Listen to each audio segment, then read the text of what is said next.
What's good, YouTube? In today's video, we're going to be taking a look at the biography of an award-winning singer, songwriter, producer, lecturer that goes by the name of Lorraine Lionheart. Not sure if y'all heard of her. And also, we're going to be taking a look at her net worth and stuff like that, right, guys? But before I get into it, don't forget to like this video, don't forget to subscribe, and make sure you turn that notification bell on. That way you're notified when I post a new video. And with that being said, Lorraine Lionheart is a beautiful award-winning singer, songwriter, producer, lecturer, speaker, workshop leader, scholar, and entrepreneur. Lorraine Lionheart is one of the UK's leading African music artists with a great and deep personal ambition to conquer the global world music scene, staying true to her music and its roots and putting her country Botswana on the international music map. Oozing with originality and authenticity, she's undoubtedly one of the fastest growing world music artists from Southern Africa and is already affectionately dubbed Botswana music icon by the media and her adoring fans. Lorraine is an upcoming African talent to watch out for. She's a versatile artist who has successfully refused to choose between traditional African music and contemporary Afro-pop. She continues to explore African music without any restriction to a particular genre. The UK-based African music artist was born and raised in Kalahari Desert in Botswana, the country they call the Jewel of Africa and one of the most romantic African countries. She has a pure experience of growing up in areas so untouched, beautifully remote, and that carries a unique sense of deep-rooted spirituality. The singer says her music is deeply influenced by the music of the Basara tribe of the Kalahari Desert, widely known as the Bushmen in her words. The Basara are the world's most beautiful people. Even though she embraces her roots and sings in her native languages, 14 other African languages, as well as in English, her music knows no geographical barriers and appeals to even an audience unfamiliar with African music. She's an adventurous artist who does not feel restricted to any style of music, but continues to maintain her authenticity through her music, her art, experience, and music journey. Lorraine Lionheart was born on the 2nd of December, and her birth year as well as her age is not known. Lorraine also celebrates her birthday every year on December the 2nd. She's known to always flaunt her curves and banging body whenever she's celebrating her birthday. She is the first child of 3 children, and she lost her mother, who was a single mother, at age 15. Lorraine also grew up pretty fast in order to support her siblings. Lorraine has a father who is a musician who taught her different kind of music. She also completed her Bachelor's of Science degree in Music Technology and Talent Management at Staffordshire University and Master of Art degree in Music Production. She is currently based in London, UK, where she is studying for a PhD in music with SOAS University of London. Her father is a school teacher turned retired farmer, dedicated his life to traveling to several remote villages in his country as a teacher and often living in challenging conditions. Lorraine traveled a lot with her father and grew up in several places, exposed to different cultures, languages, and understanding the differences in people from all walks of life. But her fate was tied up with the city. She moved to the capital city of Botswana as soon as she finished school and was often seen performing in musical and busking as a member of a traditional dance youth group. She also studied for several years in Harare, the capital city of Zimbabwe, before moving to Birmingham, England. Even though she always had the natural ability to write and compose music, it was moving to a small village in Shropshire, West Midlands, UK, where her life as music artist took wings. She believed after spending so many years moving from one city to the other, even though she didn't realize at the time, going back to somewhere that feels like the wilderness is what her soul deeply needed. Grounded by nature, which she believes inspires, frees, and completes her, there is also an undeniably party girl in her who belongs in the city. The contrast can be found in some of her songs, and music balances it perfectly. Music is the humble African singer-songwriter, and music art is not a casual undertaking.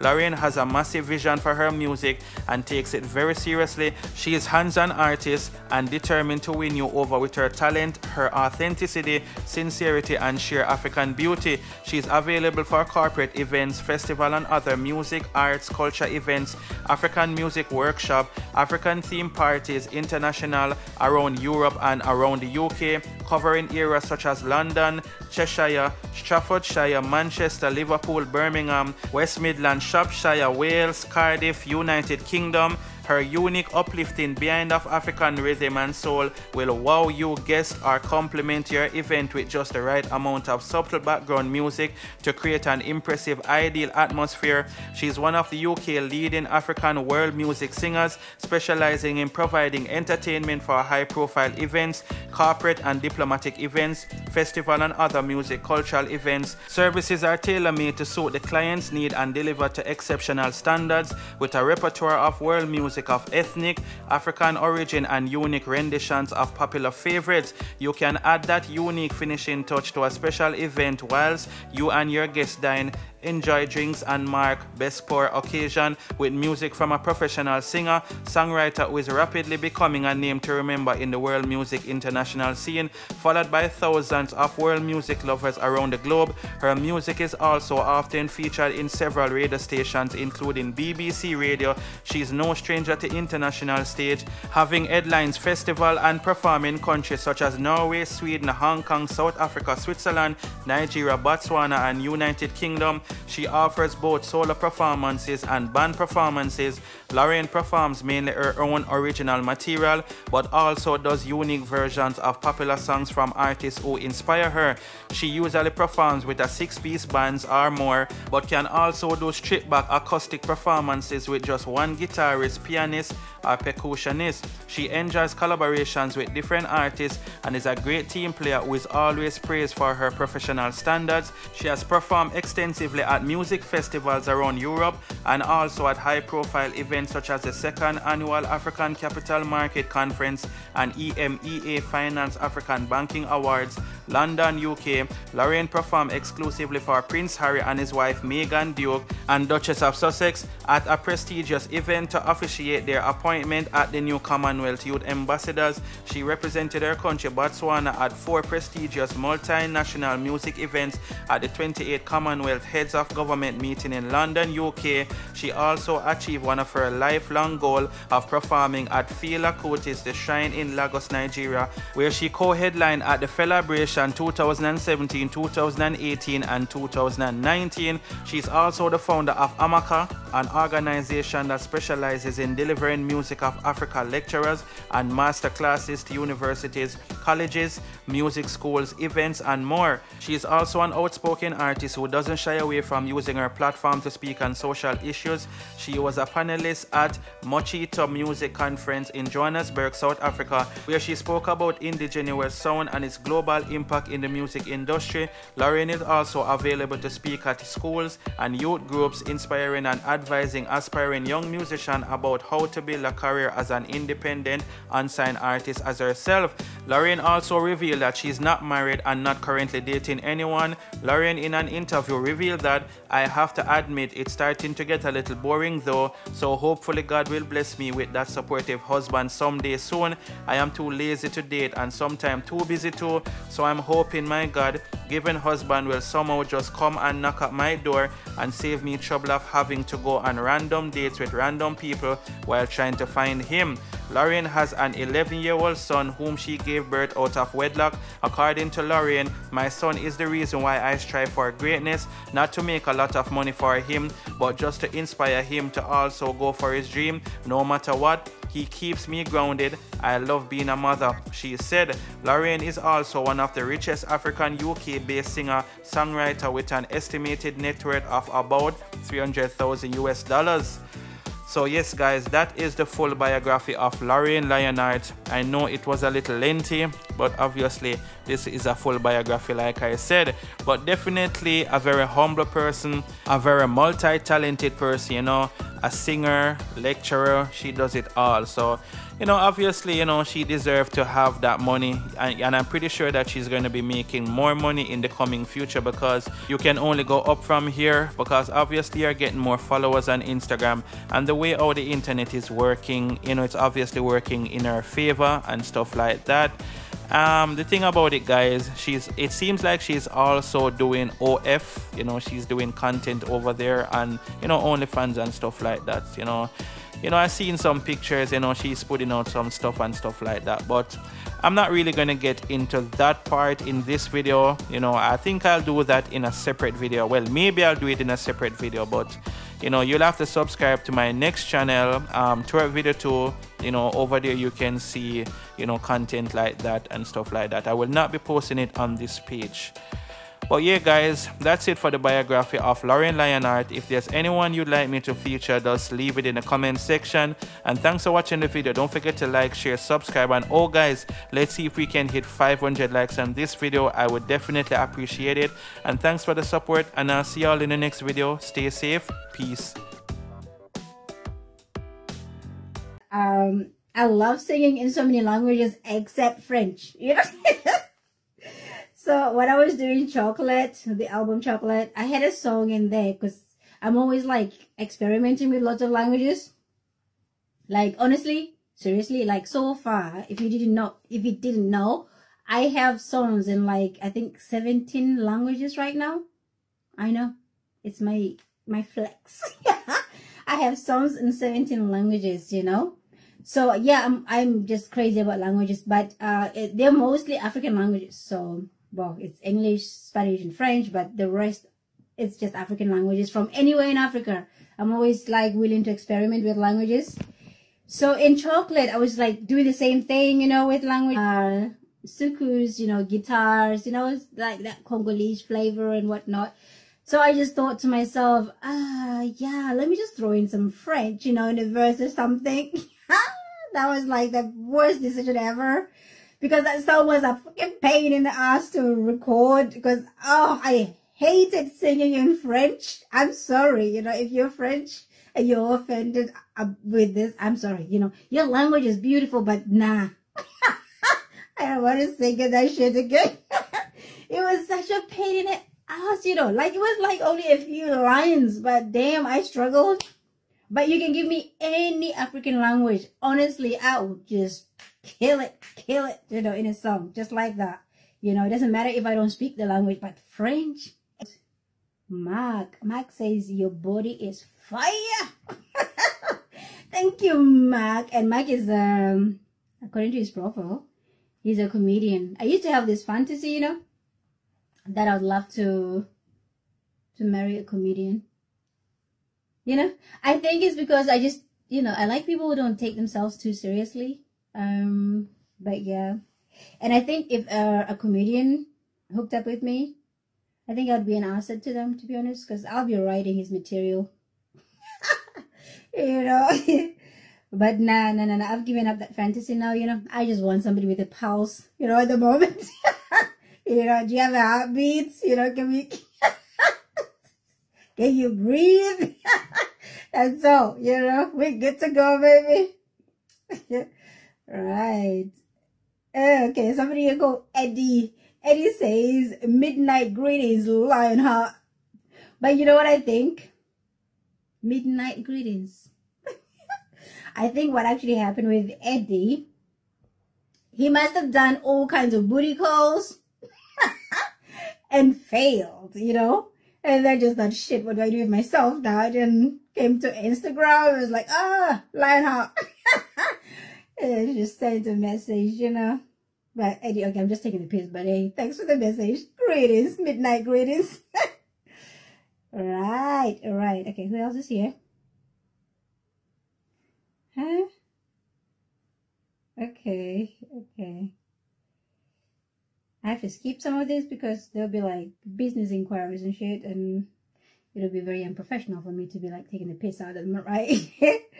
There's somebody called, wow, his name is King, and his message is, Shalom Queen, Grand Rising.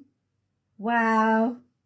I feel bad taking a piss out of a message like that, to be honest, because it's like so respectful and everything, you know. I don't know how to react. You know, all people who just kind of throw in a little bit of crazy, but this guy here is too woke, you know. He's too woke. I mean, there's nothing wrong with that. Like, I'm a bit woke sometimes too. It's just that sometimes I kind of take a nap, you know. I take a couple of naps sometimes, you know. But yeah, Grand Rising. Like how do you relate with somebody like that? Like, when, like, you know how I always wonder like you know, like Christian couples that are like very, very religious. Like, I've always asked this question, like, you guys say grace, you know, before sex, like, you know, before you you have sex, you touch your partner and say, in the name of Jesus, you know, God bless this food. You know, I don't know. I'm just asking. I'm not taking the piss out of your religion. I am just curious. So yeah, with this woke brother king here, you know, I'm wondering, do I touch him and say, your royal highness, your majesty? Oh shit, you know, this is bad. This is so bad. I'm being bad right now, you know. Oh my god. But King, thank you so much, you know. I don't even know how to like respond. Do I say thank you, your highness? Right, let me see. I'm gonna just read a couple more, to be honest, and then I'm gonna talk to somebody. Yeah, I miss you guys, you know, like literally all week. Yo, lots of business inquiries. I mean, I really shouldn't be complaining. Somebody says, you have beautiful feet. I'm a new fan. Really? Wow. I don't know. Feet. Okay. Okay. All right. Thank you, Mr. Feet Fetish. Let me see. Nico says, I wish I could dig my nose all up on you. What? All up in your booty? 2 sevens of left and right. Like lots of nose emojis. Like, I don't know. You know what? Maybe this is nice for you to be sniffing all up in my ass. But what am I getting from that though? Like, you know, like you sniffing my booty, like, where's my pleasure in that moment? I don't know. So Nico, yeah, you need to write back to me and explain. My God, my phone is going crazy. And I've got too many phones as well. People just texting me. Why do people do this? Like, somebody sees me live on Instagram and then just decide I'm just going to send a text message like, hey, what's up? I see you. Like, damn, you know, you're distracting me. I'm with my people, you know. You get your time. Right. Let me see who I've got. Couple. Okay. KG says, I don't know how to read this because it's in French, you know. Again, you know, my nightmare of French. So, you know that TRES with that funny kind of E? Is it très jolie or something like that? Creature? Creature? Did this dude just call me a creature? What creature, right? I'm sure it's not creature. Yo, if you speak French, you know, you let me know what he is actually saying. And then this guy says, I really love your roundness. My roundness? Basically, he just say, I'm like some kind of a blob of something, you know. I'm just round. Yeah. KG. But you know what I think it is? I don't even think he actually meant to say your roundness. He must have written something in French in Google Translate. And then Google Translate just got lazy and just gave him roundness. And that's what he sent to me. Poor you. Oh, but you know what? It's good. Whatever it is that you like, I don't care if you like my boxness, my roundness, my octagonness. You know, at least you like something. So, hey, you know. What's his name? KG. Thank you. Merci beaucoup. Right. Let me see. Oh, somebody called Iris? Iris. Interesting. Says, hello. I really like what you do. You should come to Australia for a show. I should, puppy. I should, you know. If I do, you promise to come. See me live. Yo, I can't wait till I can actually go everywhere, you know. I really can't wait. I really can't wait. So, who wants to talk to me? Oh, there's so many messages. I can't. You know what? Whose idea was this to read messages? There's just too many of them. Like, I love doing it, don't get me wrong. But damn. And they're so sweet, though, you know. I thought I was going to get like crazy people for my DMs, you know. I do get like an occasional nutter. Oh my God. Speak. Ah, okay. Hi, Alkasim. Oh God, I'm seeing lots of my friends there. Hey, puppy, I love you so much. Mwah. Okay. I'm getting so distracted. But anyway, yeah, you know, I get so many nice messages like, wow, you know, it's incredible. So I stay off my DMs, I think, sometimes.